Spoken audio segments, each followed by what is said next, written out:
சொன்ன ரெண்டே முனை தான். அவங்க 3 பேரும் ஒரே தளத்தில் இருக்காங்க, நான் எதிர்த்தளத்தில் இருக்கேன். அப்படின்னா அந்த ஒரே தளம் தானே.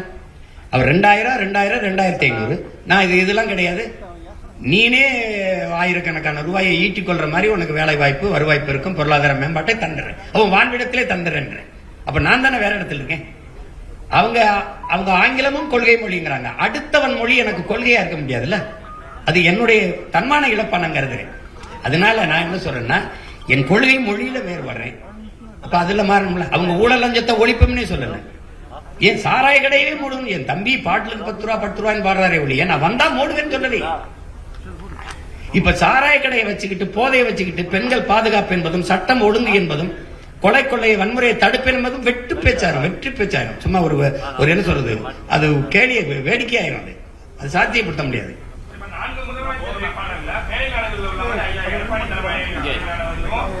எத்தனை தடவை நான் கொடுத்திருக்கேன்னு நினைக்கிறீங்க? அன்னைக்கு கூட பேசினேன். இங்க நடந்த கூட்டத்தில் இந்த 4 முதலமைச்சர் வேட்பாளரையும் நிறுத்தி வச்சு ஒரு 10 நிமிடங்கள் வாய்ப்பு கொடுத்து பேச விடுங்க. நீங்க வந்தா என்ன செய்வீங்க, நீங்க வந்தா என்ன செய்வீங்க, நீங்க வந்தா என்ன செய்வீங்க, எனக்கு ஒரு வாய்ப்பு கொடுங்க. அப்படி இந்த மாதிரி நீங்க ஊடகங்கள்லாம் இது நீங்க ஏற்பாடு பண்ணுங்க, பண்ணி மக்கள்கிட்ட கொண்டு போகட்டும். யார் வந்தா நல்லா இருக்கும் மக்கள் முடிவு செய்யட்டும். அவ்வளவுதானே. அது நான் தான் வரேன், இருகரம் விரிச்சு தயாரா இருக்கேன். எந்த இடத்துக்கு வேணாலும் வரேன். நான் தான் சவாலே விடுறேங்கிறேன், நீங்க ஏற்கிறீங்களா? நீங்க